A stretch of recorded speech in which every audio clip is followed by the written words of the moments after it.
Now that you know all the problems associated with biliary sludge and gallstones, the next question is, what can we do about it? Well, if the stones are large enough, your doctor may recommend surgical removal of the gallbladder. While taking out the gallbladder will rid a person of any stones that have formed in that gallbladder, it does nothing for the gallstones that are in other locations, nor can it do anything about the cause of the gallstones. In fact, even with the gallbladder surgically removed, gallstones can, and often will, continue to form in the liver and in the hepatic ducts, because the underlying cause of the thickening of the bile and the formation of the gallstones has not been addressed. This is why some people who get their gallbladders removed find that their symptoms come back again as new gallstones form in other locations. Moreover, the gallbladder is not a useless organ. Its job is to store bile and only release it when food is present. Without a gallbladder, bile leaks continually into the small intestines in little drips, rather than in sufficient amounts when you need it. Think of it this way. Imagine if one day you came home and found that your plumber removed all the faucets in your house. In their place, he just left the pipes, sticking out of the walls, slowly dripping water. Without the faucet's ability to control water flow, not only would you be wasting water when you didn't need it, but you wouldn't be able to get enough when you did.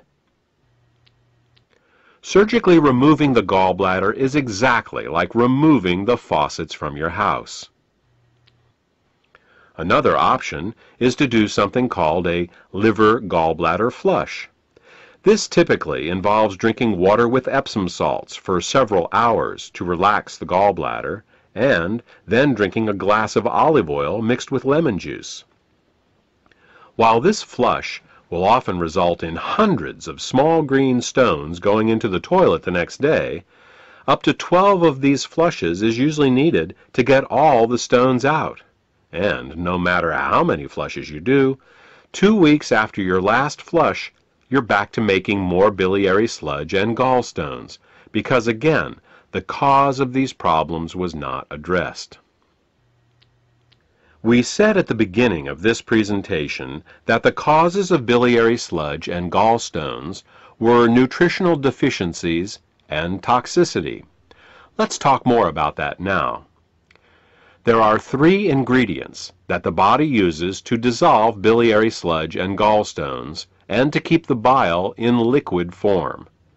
They are the amino acids glycine and taurine and phosphatidylcholine. As long as these ingredients are available, bile will stay liquid, but the moment they are in short supply, biliary sludge and gallstones will start to form. The problem is that in addition to keeping the bile healthy, these 3 ingredients are also used for detoxification. Glycine and taurine are involved in a detoxification process called peptide conjugation, and phosphatidylcholine is used in a detoxification process called methylation.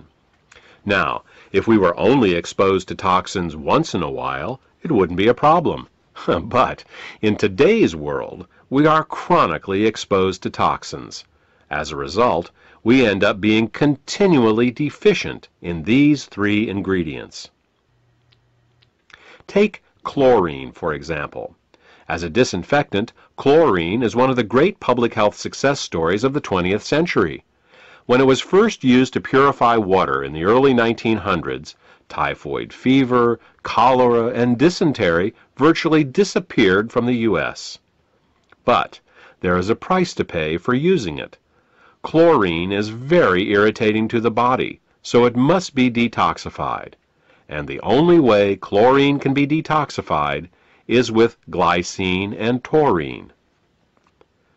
Since we are exposed to chlorine compounds with every glass of water we drink and every shower we take, it's easy to see how our glycine and taurine levels are lowered every day. Adrenaline and noradrenaline are 2 other examples. These two hormones are created every time we experience fear or anger. While they are useful in emergencies, if they stay in the body for more than a short time, they can cause terrible damage. Methylation is the pathway the body uses to get rid of both adrenaline and noradrenaline. One of the main methyl donors for the methylation pathway in the body is phosphatidylcholine. Thus, the more stressed we are, the lower our levels of phosphatidylcholine become. These are just two examples of how toxins, both internal and external, can cause us to become chronically deficient in glycine, taurine, and phosphatidylcholine. So, why not just take these three ingredients in an oral supplement? Wouldn't that work? Only partially. You see, the body has many uses for these three ingredients, and if you take them orally, they will be shared by all the systems of the body. What we need is a way to get these ingredients right to the liver, where the bile is made in the first place. With these facts in mind, we have created Glytamins suppositories. Glytamins suppositories contain glycine, taurine, and phosphatidylcholine to help support the body in both dissolving biliary sludge and gallstones, as well as preventing them from recurring. Also, since glytamins are in suppository form, they are able to deliver the ingredients directly to the liver through the portal vein for greater effect. The glytamins formula also contains the herbs bupleurum, peppermint, and chancropiedra. These herbs are used to further help the liver detoxify and to help relax the gallbladder so that as the bile begins to flow, stones can pass out more easily. In addition, scientific studies have shown that chancropiedra can both dissolve and prevent uric acid and oxalate crystallizations. Since these are the main ingredients found in kidney stones, glytamins may help support the body in dissolving kidney stones as well. Properly liquefied bile both dissolves and prevents gallstones. It neutralizes stomach acids before they can burn the small and large intestine, stimulates healthy peristalsis, balances the immune system, protects the liver and pancreas from caustic alkali burns, kills parasites and candida, and allows the removal from your body of toxic fats and cholesterol. For more information about glytamins, or to order this beneficial product, contact the healthcare professional who gave you this CD.